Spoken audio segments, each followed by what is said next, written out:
Shalom, saya sampaikan untuk teman-teman semua dimanapun berada. Harapan saya semoga kita semuanya aman dalam lindungan Tuhan. Dan saya berterima kasih untuk teman-teman yang telah mendukung channel ini dari awal hingga sampai saat ini. Dan teman-teman yang baru bergabung, selamat datang. Tuhan kiranya menyertai dan memberkati kita sekalian. Nah teman-teman, pada saat ini saya akan kembali menyampaikan materi saya beberapa waktu yang lalu, di mana saya berdebat dengan seorang muslim dengan topik kami mengenai ketuhanan Yesus dan juga kenabian Muhammad. Nah, dalam kesempatan itu saya akan menyampaikan materi saya mengenai kenabian Muhammad. Nah, dan sebelumnya saya mesti mau ingat bahwa saya tidak sedang menista agama Islam. Jikalau bagi barang siapa yang punya ilmu, silahkan bantah argumen saya. Ya, jadi tidak ada bilang penistaan agama dan sebagainya. Nah, teman-teman sekalian, dalam presentasi saya pada saat itu saya berkata bahwa tidak ada nabi di luar Bani Israel. Memang ada, tetapi yang ada adalah nabi palsu. Nah, oleh karena itu teman-teman, saya harus jujur untuk menyampaikan hal ini.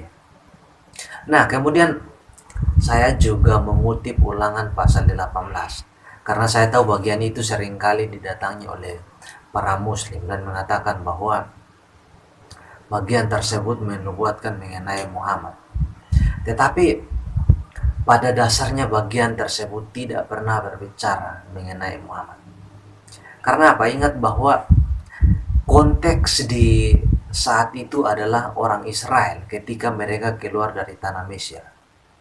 Mereka ada dalam perjalanan. Orang Israel yang dimaksud di sini adalah ke-12 suku Israel. Jadi mereka ketika tidak taat kepada Tuhan dan mereka mengalami pembuangan, dan ketika mereka dalam perjalanan pulang, itulah sebabnya Musa berkata bahwa Tuhan akan membangkitkan seorang nabi seperti Musa dari antara saudara mereka. Nah, ingat bahwa konteks saudara mereka pada saat itu adalah ke-12 suku Israel. Nah, misalkan saya kasih contohnya yang sederhananya adalah begini. Misalkan saya bersama 12 teman saya atau 12 bawahan saya, dan saya berkata kepada mereka bahwa dari antara kalian, saudara kalian, Tuhan akan membangkitkan seorang pemimpin. Nah, ingat bahwa kalian atau mereka di situ adalah berbicara mengenai ke-12 suku Israel, bukan di luar suku Israel. Nah, harus ingat itu. Nah, dan kemudian di dalam pasal yang sama juga Yahweh mengonfirmasikan bahwa dia memang akan membangkitkan seorang nabi dari antara mereka, antara ke-12 suku Israel, dan akan menaruh firman-Nya. Aku akan menaruh firmanku di dalam mulutnya. Nah, ingat bahwa Yahweh akan menaruh firman-Nya di dalam mulutnya. Ini berarti bahwa dia akan berbicara mengatasnamakan Allah, mempunyai otoritas. Dan jikalau demikian, bahwa ini tidak akan ada perantara. Ini tidak akan ada perantara. Dan seperti Musa juga, Musa tidak ada yang adanya perantara antara Musa dengan Yahweh, tapi Yahweh berbicara langsung kepada Musa. Nah, teman-teman sekalian, tentu saja kita melihat bagian ini sudah menjadi jelas untuk kita menolak setiap argumen yang mengatakan bahwa bagian tersebut menubuatkan mengenai Muhammad.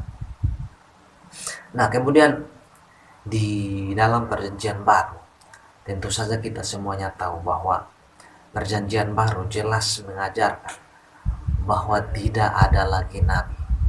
Tidak ada lagi nabi. Yang ada, memang ada, tapi yang ada adalah nabi palsu. Itu ajaran perjanjian baru.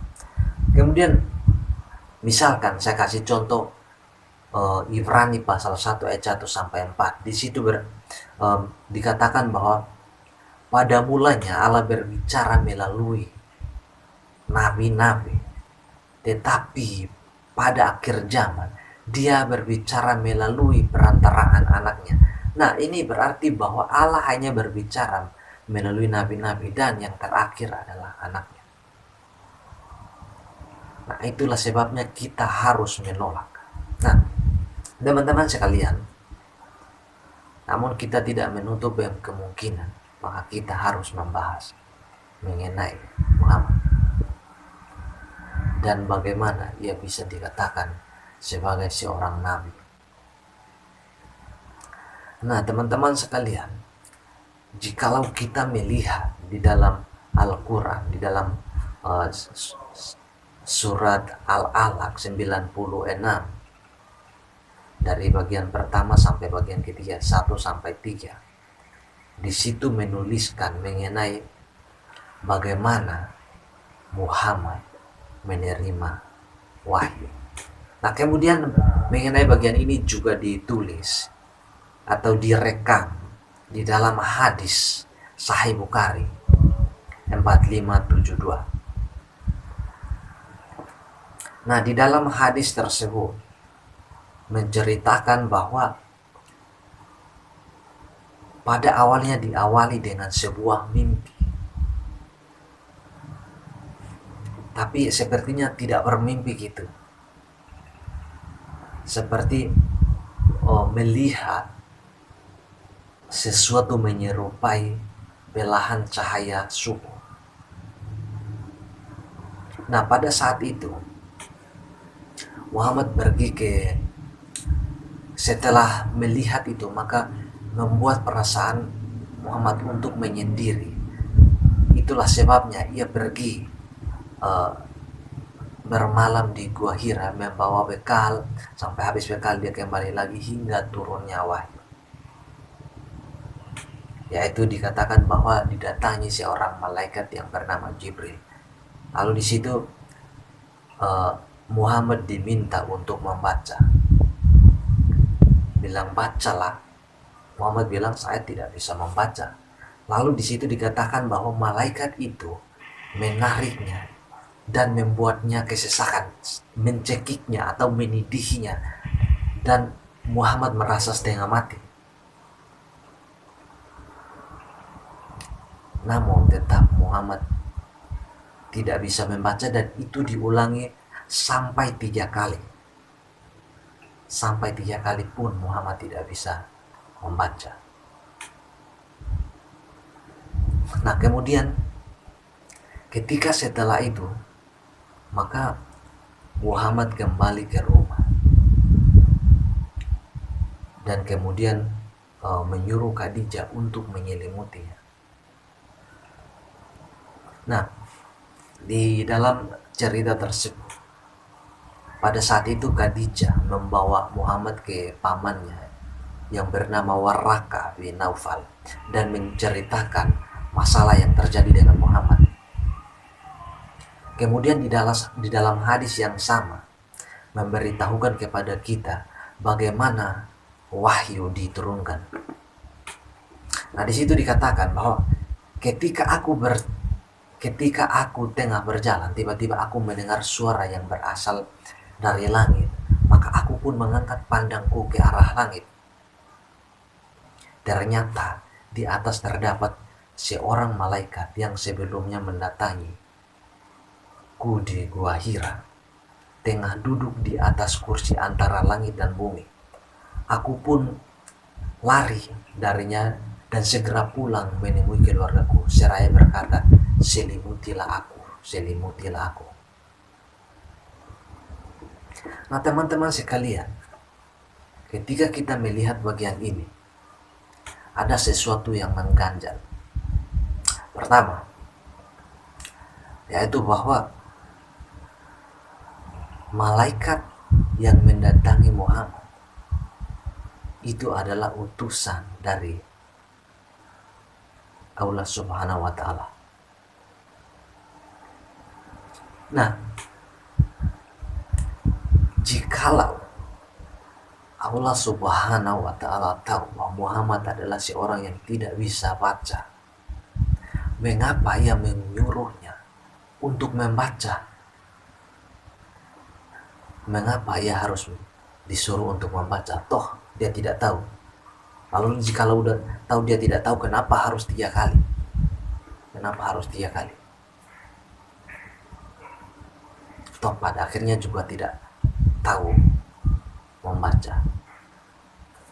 Nah, ingat bahwa yang memilih kata ini bukan malaikat, tetapi Allah. Allah yang memilih kata tersebut. Nah, jikalau kita berkata bahwa disuruh untuk mengeja bagian tersebut, maka ingat bahwa anak kecil aja ketika kita menyuruhnya untuk mengeja, maka dia pasti akan bisa ikut. Anak umur 5 tahun dia pasti akan bisa ikut.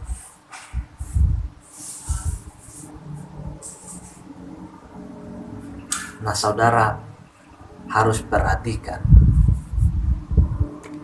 bahwa jikalau Allah itu maha kuasa, jikalau dia menyuruh seseorang bilang lihatlah, dan pada saat itu orang yang buta melihat, itu adalah Allah. Dan jika tidak bisa membaca dia bilang baca, maka itu dia akan bisa membaca. Tetapi kenyataannya tidak.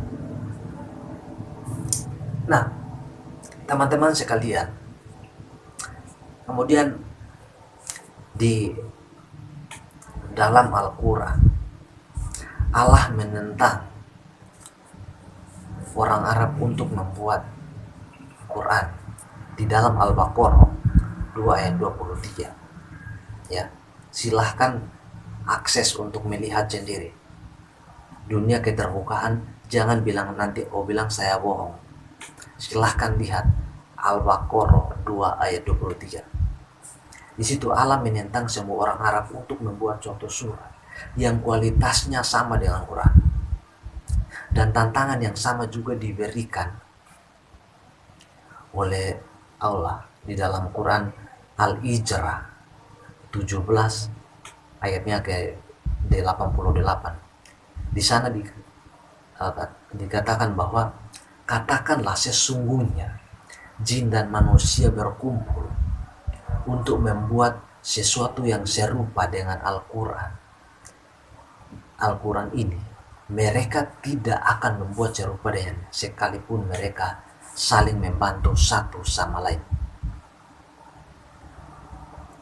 Nah, sebelum lanjut dari bagian ini, saudara harus bisa melihat bahwa yang bisa membuat Quran manusia dan jin bisa melakukannya. Itu harus ingat itu. Nah, teman-teman sekalian, ketika membaca bagian ini yang telah saya kutip, baik Al-Baqarah 2 ayat 23 maupun Al-Ijrah 17 ayatnya yang ke-88, kemudian kita membandingkan dengan surat Al-Hajj 22 ayat 52 sampai 53, kita menemukan kontradiksi antara Allah dengan dirinya sendiri.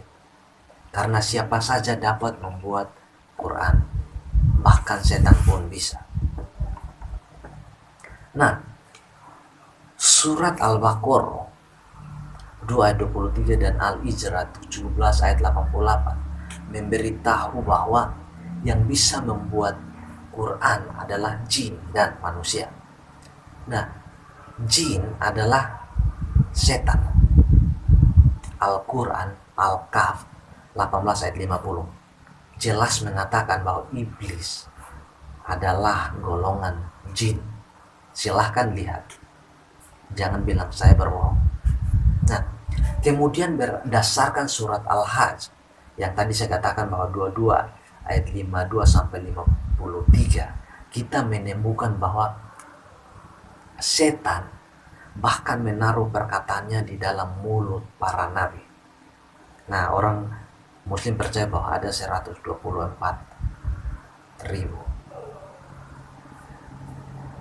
Nah, di situ Allah berjanji bahwa Ia akan menghapus ayat setan dan menguatkan ayat-ayatnya. Nah, perhatikan bahwa Allah akan menghapus ayat setan dan meneguhkan ayat-ayatnya, tetapi tidak memberitahukan kepada kaum muslim mana ayat dari Allah, mana ayat dari setan. Tidak memberitahukan mengenai bagian itu. Silahkan nanti teman-teman yang punya ilmu silahkan berkomentar di bawah. Ya. Dan jikalau demikian, maka Quran dipalsukan. Nah, kemudian Quran yang sempurna itu tersimpan di sorga. Mungkin Allah akan menghapuskan di Quran yang ditaruh di surga. Itu di dalam surat Al-Buruj 85 ayat 22. Nah, jikalau yang sempurna itu ada di surga, maka apa faedahnya Quran bagi saudara Islam di seluruh dunia? Nah, kita melihat bahwa setan atau iblis ini dapat melakukan segala sesuatu sesuka hatinya. Dia menaruh di dalam mulut nabi-nabi, tetapi bukan hanya menaruh kata-kata, melainkan menguasai nabi. Dan jikalau dia menguasai, maka dia berada di bawah otoritas setan. Al-Hajj 22 ayat 52. Nah, teman-teman sekalian, setan memasukkan ayat-ayatnya kepada sang nabi bukan hanya mengucapkan perkataan, melainkan menyembah setan dan mungkin salat kepada setan.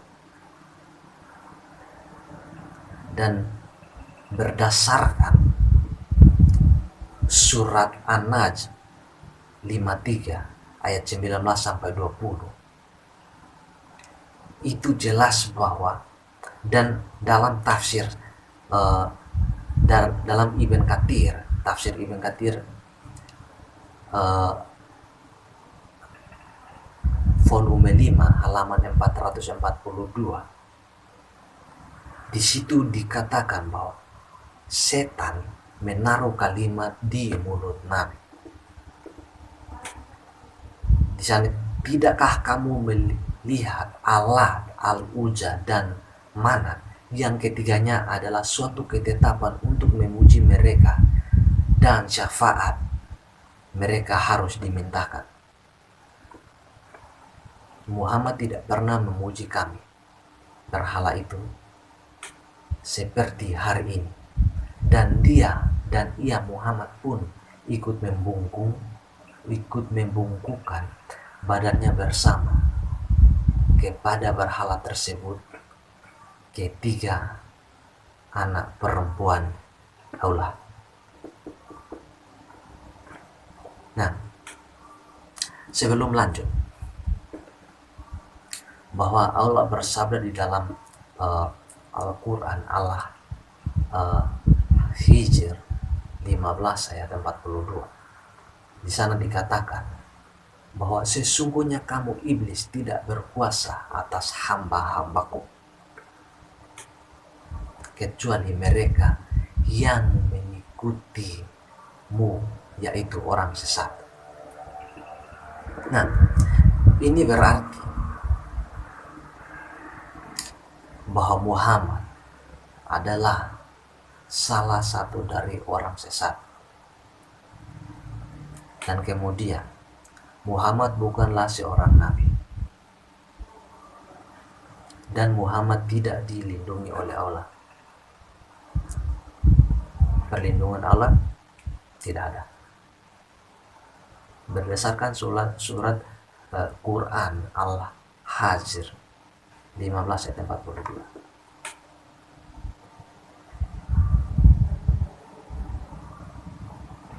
Nah, teman-teman sekalian,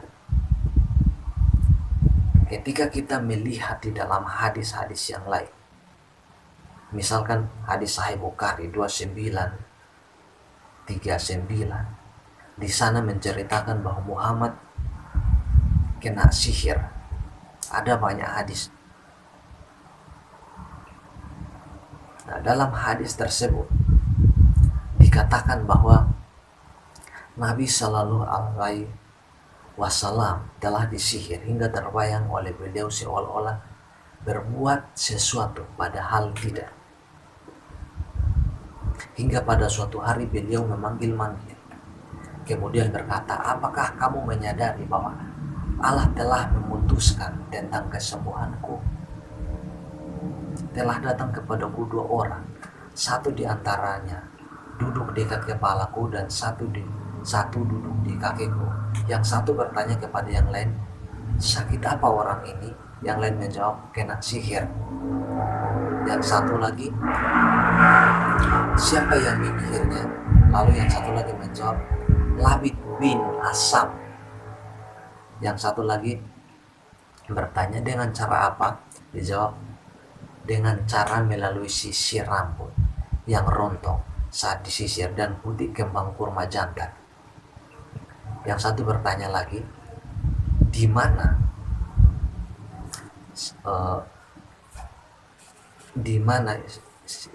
sihir itu diletakkan? Lalu yang satu menjawab bahwa di sumur Dasrwan.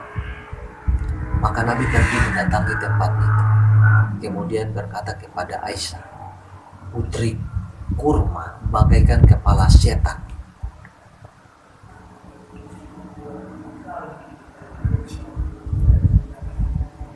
Nah, kemudian yang satu aku bertanya, apakah telah baginda keluarkan? Lalu beliau menjawab, tidak, karena Allah telah menyembuhkanku. Namun aku khawatir bekasnya itu dapat mempengaruhi manusia, maka sumur itu aku timbun. Nah, mari perhatikan hadis berikut. Hadis berikut di dalam hadis Sahih Bukhari, buku 78, hadis 93. Di sana Aisyah menceritakan bahwa Muhammad dalam suatu periode tertentu, saat ia berimajinasi atau berhalusinasi bahwa dia meniduri atau berhubungan seks dengan para istrinya, dan kenyataannya itu tidak terjadi.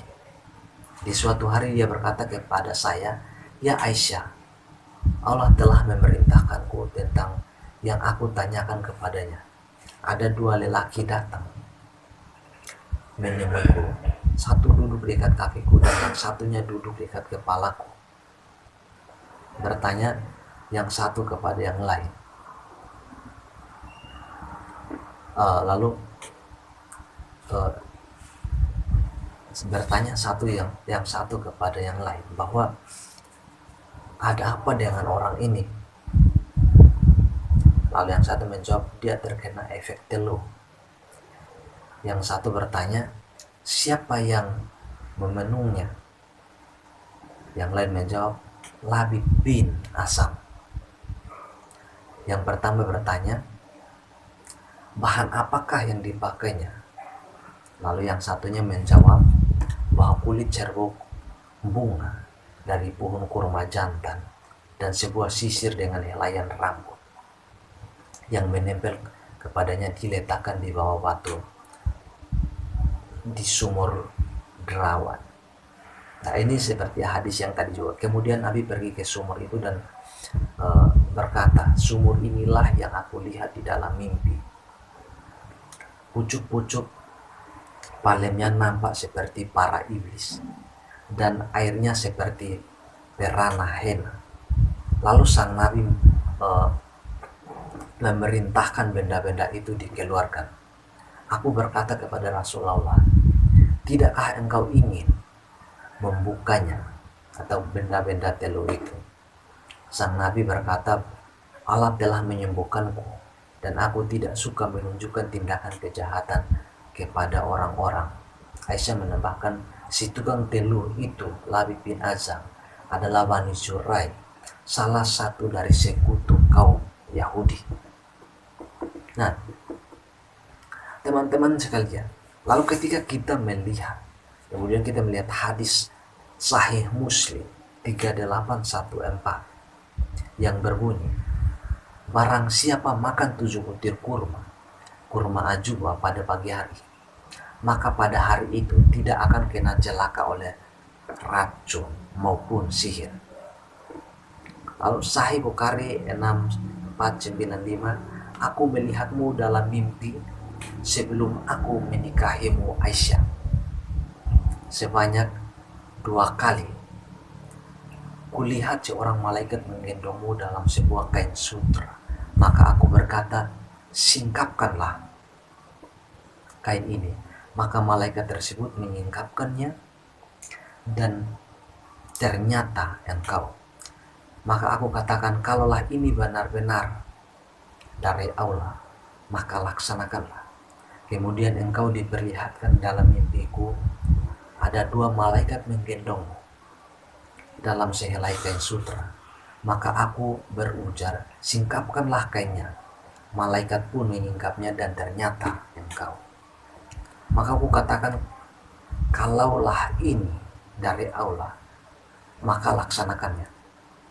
Nah, selanjutnya mari perhatikan Sahih Bukhari 275. Dalam hadis ini menceritakan bahwa Muhammad menggilir semua istrinya dalam satu malam. Padahal istrinya ada 9 orang. Nah, teman-teman sekalian, di dalam kondisi Nabi yang seperti ini, terkena sihir, mengalami halusinasi, maka kita perlu untuk mengajukan pertanyaan bahwa bagaimana kita dapat mempercayai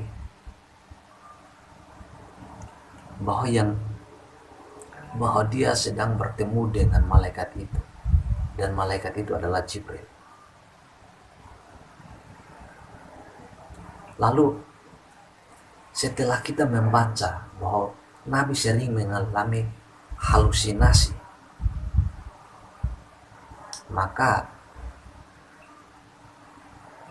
kita juga harus mengajukan bahwa apakah semuanya itu hanya halusinasi. Silahkan yang berilmu, silahkan komentar.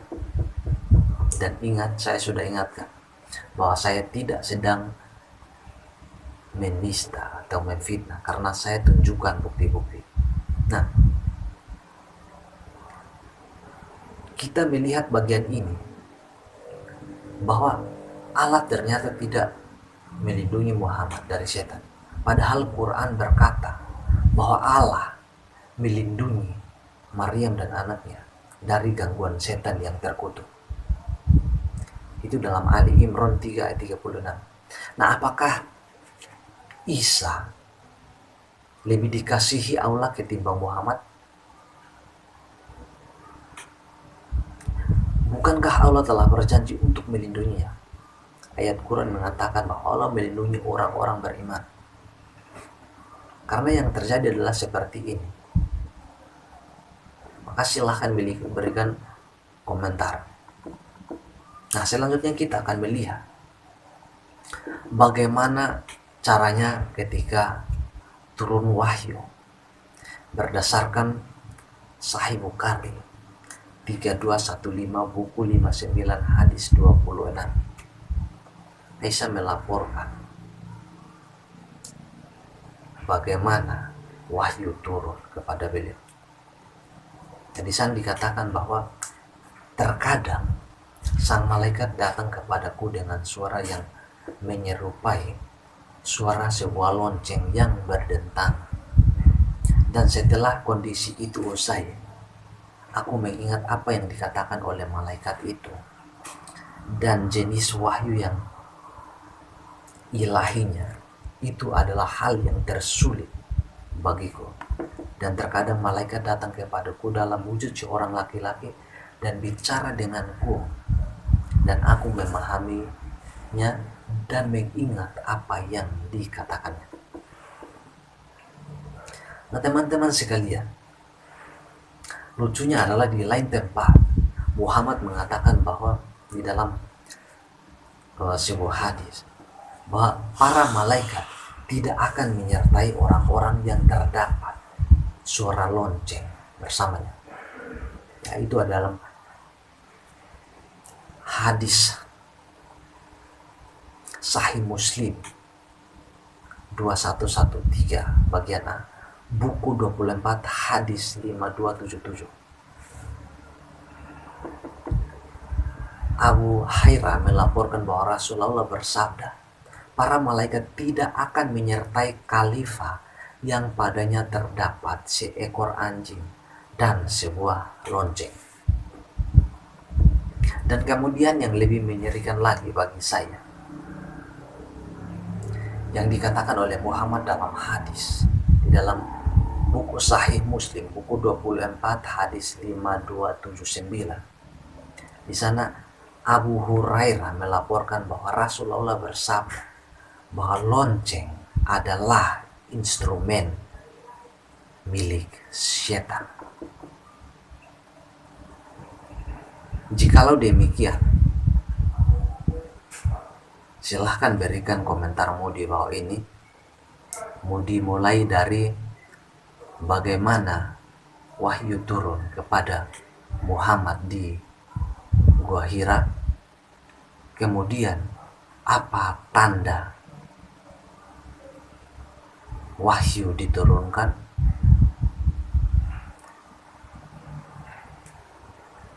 dan berikan komentarmu di bawah sini. Silahkan adu bacot di bawah sini di kolom komentar. Berdialog yang sehat, ajukan bukti-bukti berupa hadis dan Quran yang mendukung bahwa tidak hanya berbicara tong kosong, tetapi ajukan bukti-bukti tersebut sehingga tidak terjadi penistaan yang dapat diklaim. Sebab jikalau kita tidak mengajukan bukti-bukti, maka orang akan bisa mengajukan bahwa ini ada penistaan dan sebagainya. Tetapi sudah diajukan bukti-bukti, maka silahkan bantah. Silahkan bantah dengan argumen. Jikalau kamu berilmu, silahkan bantah dengan argumen. Ya, Tuhan kiranya memberkati teman-teman yang mendengar video ini. Dan saya mau katakan bahwa yang pastinya juru selamat hanyalah Yesus Kristus. Maka pastikan bahwa kamu telah memilih Yesus Kristus sebagai Tuhan dan juru selamat. Sebab hanya Yesus Kristus yang tahu jalan ke surga. Hanya Yesus Kristus yang datang dari surga.